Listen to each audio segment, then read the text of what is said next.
Assalamualaikum warahmatullahi wabarakatuh. Waalaikumsalam. Bismillah, alhamdulillah, wassalatu wassalamu ala rasulillah. La haula wa la quwata illa billah, amma ba'du.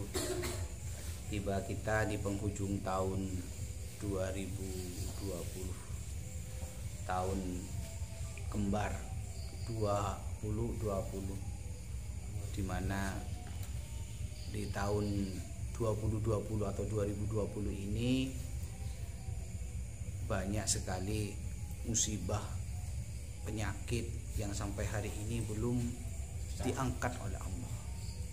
Dan ini sudah mau berakhir 2020, besok sudah 2021. Jadi hampir 1 tahun penyakit ini diturunkan oleh Allah. Kalau di belahan bumi yang lain mungkin setahun, tapi kalau di Indonesia ini mulai merebak itu sekitar bulan Maret, dan sampai sekarang akal kita masih belum bisa menuntaskan ini, karena memang penyakit ini yang menurunkan Allah dan hanya Allah yang bisa mengangkat. Kalaupun kita dengan kecerdasan kita, dengan ilmu dan teknologi kita yang sedemikian rupa kita punyai, itu tidak akan bisa menghilangkan penyakit ini tanpa pertolongan Allah. Maka yang kurang diperbanyak oleh umat manusia itu ya istighfarnya, taubatnya. Kita kan cuma geridu bagaimana protokol kesehatan terus. Ya memang ikhtiar lahir itu wajib, karena kita ini manusia yang disyariatkan untuk berikhtiar. Tetapi selain itu kita juga harus bertaubat kepada Allah, minta ampun, dan juga memohon untuk segera diangkat penyakit ini. Tanpa itu rasanya sulit kita. Belum selesai yang lama ini, datang lagi varian baru, ya, COVID baru yang dari Inggris, sehingga sampai saat ini ya penerbangan dari Inggris itu ditutup ke Indonesia. Saking ganasnya, yang lebih ganas daripada corona yang sudah berkembang ini. Ya. Ini membuat kita berpikir ya, bahwa kita sebagai manusia ya, tidak bisa menyelesaikan ini tanpa pertolongan Allah. Maka mari kita ya banyak bermohon kepada Allah, karena sekarang ini banyak orang mati. Benar enggak ya? Banyak orang mati kan ya? Coba kalau dihitung-hitung, barusan ada yang woro-woro innalillahi gitu. Saya masih ada di mana ya? Kalau orang menganggap biasa itu, tapi bagi saya itu tidak biasa. Kalau diperbandingkan dengan tahun-tahun sebelumnya, tidak sebanyak tahun sekarang ini.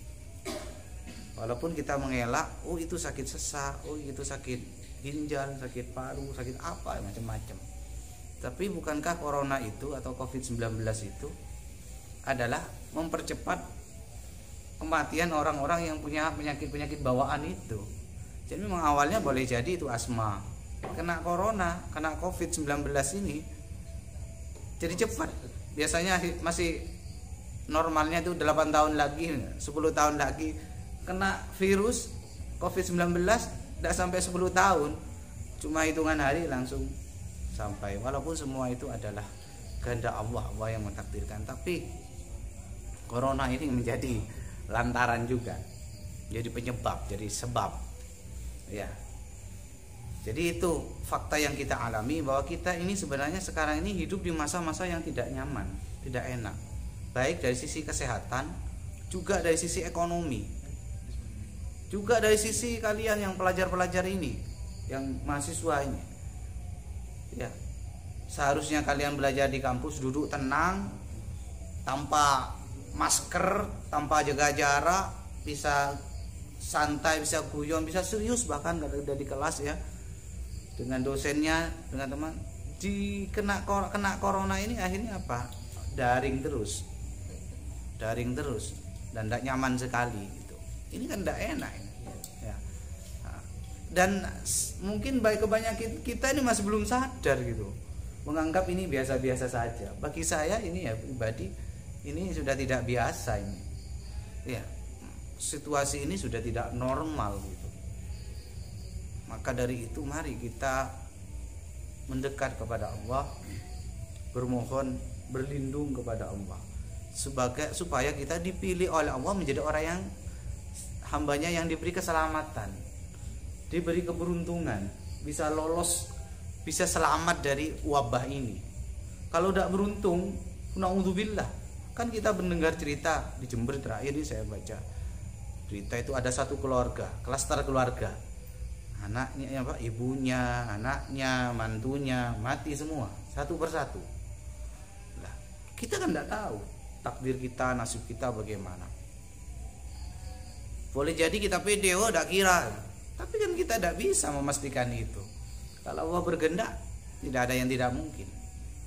Nah, oleh karenanya, sebagai orang yang beriman dan yakin kepada Allah, ya, kita harus memusatkan perhatian kita. Kita harus menengadahkan tangan kita, memohon kepada Allah, memohon perlindungan dari wabah yang sedang melanda negeri kita ini, bahkan dunia secara global ini, agar kita selamat dan mudah-mudahan cepat segera diangkat ini, ya.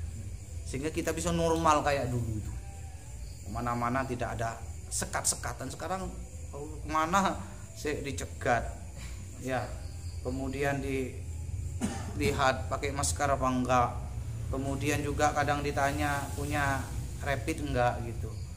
Wah, itu kan banyak biayanya itu, ya, banyak biayanya.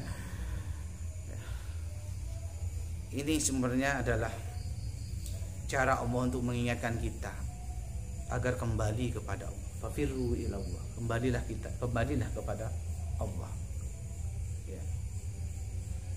Karena manusia dengan segala kehebatannya, akalnya, kecanggihan teknologinya, banyak sudah akhir-akhir ini mulai gak percaya sama Allah. Diajak istighosah itu ada peletet sekarang itu.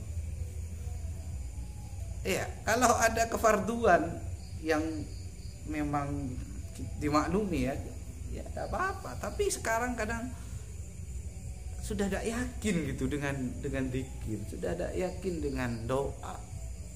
Kalau yakin kan gosek gitu, diajak istighosah ayo gitu. Sekarang sudah mulai luntur itu keyakinan seperti itu, sudah mulai menipis keyakinannya kepada Allah. Padahal kita berdoa itu tidak lain adalah tujuannya untuk kebaikan kita. Kita mohon kepada Allah dan agar Allah itu memberikan rahmatnya, pertolongannya, maunahnya gitu. Kalau tanpa Allah, kepada siapa kita bergantung? Ya. Ini menjadi PR bersama kita. Maka dari dulu saya sampaikan bahwa di Pagar Nusa itu bukan hanya silat, tapi di dalam Pagar Nusa itu ada dakwahnya juga. Ada tawasau bil haq, tawasau bis shawab. Ada saling mengingatkan kepada kebaikan, mengingatkan kepada ketakwaan. Ya. Kalau hanya sekedar silat, ya pakai silat itu kita pakai setiap hari kan, enggak kan? Kita tidak mungkin silat terus setiap hari kan, ya. Dan tidak akan ada musuh setiap hari gitu, ya. Tapi kalau kewajiban takwa kepada Allah ini kan kewajiban sehari-hari, ya. Maka kita sebagai pesilat juga harus menjadi seorang pendakwah yang bisa mengajak teman-teman kita kepada jalan